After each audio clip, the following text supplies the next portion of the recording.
Season 2 भाग 44. आई, बाबा तुझ्यावर रागावला होता का? बेडवर आडवं होताच चिऊ आपल्या आईच्या गळ्यात आपले छोटे छोटे हात गुंफून म्हणते, नाही बाळा, ते का माझ्यावर चिडतील? दीपाही तिच्या गोबऱ्या गालावर उलटे हात फिरवत हसून म्हणते, असं काही नाही, ते फक्त उद्या ही जत्रा आहे ना, तर त्याबद्दल बोलत होते की कसं करायचं म्हणून, बाकी काही नाही.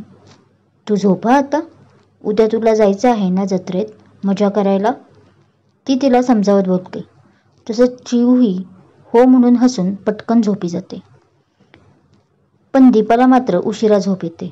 विचार करून करून की रणवीर असं का म्हणाले असतील याचा. रात्री तीही उशिराच झोपते, तर तिकडे रणवीरही. दुसऱ्याच दिवशी केतनचा तिच्या प्रती असलेला स्वभाव बदलला होता. तिच्याकडून तो काहीच करून घेत नव्हता. शेवटी रणवीर मध्ये पडून ते काम करत होता. हे बघा दीपाजी, त्याला जर आवडत नसेल तर तुम्ही त्याच्यापासून लांबच राहा. आत्तापर्यंत तसंही राजश्री बहिणीच पाहत होत्या त्याचं, तर यापुढेही त्याच पाहतील. तसंही काही दिवसांचा प्रश्न आहे. ही जत्रा संपली की परत तो हॉस्टेललाही निघून जाईल श्रीच्या. रणवीर तिला करड्या आवाजात बोलतो. दीपाला वाईट वाटतं, पण ती काही बोलत नाही. केतन, तू माझ्या आईला काही बोलला आहेस? बाबा आईवर किती रागवला आहे माहीत आहे तुला? चिऊ संध्याकाळी केतनबरोबर खेळताना त्याला बोलते. मग तुझ्या आईने माझ्या आईला तुरुंगात का डांबलं? तुझी आई माझ्या आईचा हेट करते, म्हणूनच तिने असं केलं ना. आपल्या बाबांशी तिला लग्न करायचं आहे ना, पण मी असं होऊ नाही देणार, केतन रागात बोलला. काही बोलू नकोस. तुझी आई तुझे सुद्धा लाड करत नव्हती कधी. ती डाईन आहे, डाईन. चिवही आता भयंकर चिडली होती. आणि तुला कोण बोललं? मला सांगितलं आहे माझ्या आईने सर्व जाताना. ते पोलीस काका खूप चांगले होते. त्यांनी माझ्या आईला जाताना माझ्याशी बोलू दिलं, तेव्हाच मला माझ्या आईने सांगितलं.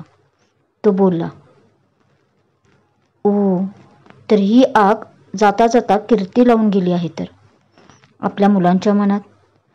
थोडं लांब उभा राहून ऐकत असलेली दीपा स्वतःशीच बोलते. तिला आत्ता कुठे समजलं होतं की रणवीर रात्रीपासून तिच्यावर का रागावलेत. काहीतरी केलं पाहिजे ज्याने रणवीरजींचा आपल्यावरचा राग निवळेल आणि केतनही माझ्यावर कमीत कमी विश्वास ठेवायला लागेल, असं काही. दीपा विचार करता करता परत आपल्या कामात गुंतते. ताई, तुम्ही भाजीत परत मीठ टाकत आहात, तिथेच उभी असलेली राजश्री तिला म्हणते. काय झालं ताई? पण तिचा पडलेला चेहरा पाहून राजश्री काळजीने विचारते, कारण ती अजूनही आपल्याच विचारात गुंतलेली होती. काही नाही ग, बस केतनची जरा काळजी वाटते. कीर्ती गेल्यापासून बघ ना कसा तो एकटा एकटाच राहत आहे, ती काळजीने बोलते. मीही सकाळपासून त्याला पाहत आहे. तसा तो सर्वांशी बोलत आहे, पण तुमच्याशीच नाही.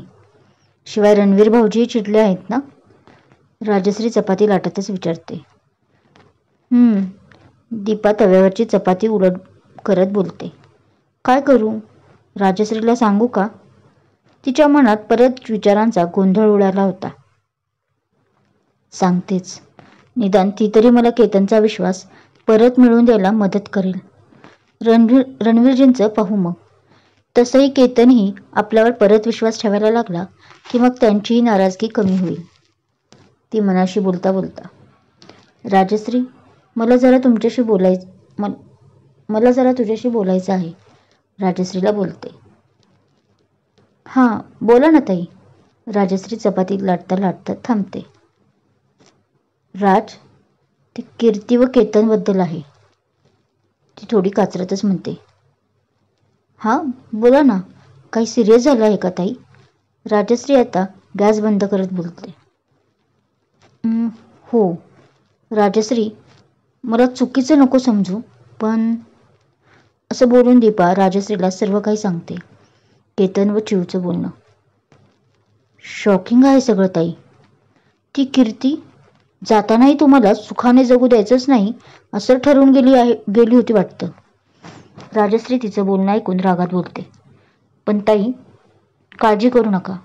आपण केतनला पटवून देऊ की तुमची काळजी, तुमचं प्रेम त्याच्यासाठी किती जेन्युइन आहे म्हणून ते. राजश्री तिचा हात हातात घेत बोलते. हो राजश्री, प्लीज मला मदत कर. दीपाही तिला मग विनंती करते. काळजी करू नका, होईल सर्व नीट. पण रणवीर भाऊजी? राजश्री बोलता बोलता विचारात पडते. डोंट वरी राजश्री, आधी आपण केतनला विश्वासात घेऊ. दोघे मग परत राहिलेला स्वयंपाक परत करायला लागतात. आज रात्रीचा स्वयंपाक लवकर करायला घेतलेला होता दोघींनी, कारण रात्री परत जत्रेत जे जायचं होतं. तुम्हाला सकाळीच सांगितलं आहे ना केतनपासून दूर राहा म्हणून. केतन तुम्हाला पसंत नाही करत. रणवीर दीपावर जाम चिडला होता. जत्रेत आल्यावर ती केतनला मोठ्या पाळण्यात बसायला नको म्हणत होती. दुपारीच कीर्तीच्या आठवणीने त्याला ताप आला होता, कारण रणवीरने तिला भेटायला जेलमध्ये नेलं नव्हतं. आता ताप जरी नसला तरी त्याला अजून अशक्तपणा होता आणि म्हणूनच ती नकार देत होती. भाऊजी, केतनला दुपारी ताप आला होता. आत्ता जरी नसला तरी त्याला अशक्तपणा आहे म्हणून ताई नको म्हणत आहे, राजश्रीने स्पष्ट केलं. रणवीरला तर त्याला ताप आल्याचं आत्ता कळालं होतं. सॉरी, तसा तो चांगलाच वरमला. ते मी रागाच्या भरात बोलून गेलो. रणवीर मान खाली घालूनच दीपाच्या कानात हळूच बोलतो. इट्स ओके, ती मागे वळून बोलते, पण तोपर्यंत तो निघूनही गेला होता. थोडा वेळ द्या ताई, सर्व ठीक होईल. तसंही केतनला सर्व खरं कळालं हे एका अर्थी बरंच झालं. आपल्याला जास्त गरज नाही भासणार. हळूहळू त्यालाच सर्व गोष्ट कळतील. राजश्री तिच्या खांद्यावर हात ठेवून दिलासा देत म्हणते. हो, लवकर ठीक होऊ दे रे देवा. दीपा हात जोडून बोलते आणि त्या दोघी बांगड्या विकणारा जिथे कासार असतो तिथे बांगड्या भरायला जातात. चिव, बास झालं आईस्क्रीम खायचं. किती खाणार आहेस आज? यामुळे आजारी पडशील हं. चिव आईस्क्रीमसाठी हट्ट करत असल्याचं पाहून रणवीर तिला रागवत म्हणतो. बाबा, तू का आता माझ्यावर रागवला?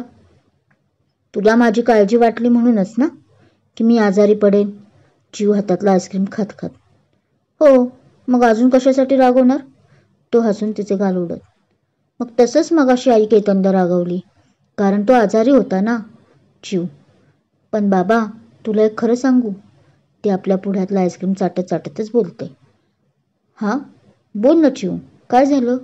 तो काळजीने विचारतो. बाबा, तू आईवर उगाच रागवला आहेस. आईची काहीच चूक नाही. चूक तर या केतनची आहे आणि त्या कीर्ती आंटींची. चिव त्याला रागावून बोलते. कीर्ती आंटी? तिचं काय मध्येच? आता त्याला प्रश्न पडतो तसं ती संध्याकाळी जे तिच्यात व केतनमध्ये जे बोलणं झालं होतं ते सर्व त्याच्या कानावर घालते. तू हे सर्व खरं सांगतेस चिव? त्याला मात्र ते सर्व ऐकून काय बोलावं तेच कळेनासे झाले होते. हो बाबा, मला हे सर्व खुद्द केतननं सांगितलं. वाटल्यास तू त्याला विचार ना. ती बोलते तसं तो केतनला हाक मारतो. केतनला विचारताच तोही घाबरत घाबरत मग खरं काय आहे ते सांगून टाकतो. तसं मग रणवीर त्या दोघांना शशांक व शशीच्या हाती सोपवून घरी निघून जातो. मला जरा तुमच्याशी बोलायचं आहे रणवीरजी. बाहेरच असलेल्या झोक्यावर एकटाच बसलेल्या रणवीरला पाहून दीपा हळूच सगळीकडे कानोसा घेत बोलते. काय बोलायचं असेल दीपाला? रणवीर आता कसा रिॲक्ट करेल हे जाणून घेण्यासाठी ऐकत राहा करार एका लग्नाचा. कथा आवडत असल्यास लाईक करा, कमेंट करा, शेअर करा आणि हो, अजूनही चॅनल सबस्क्राईब केला नसेल तर सबस्क्राईब जरूर करा. थँक्यू.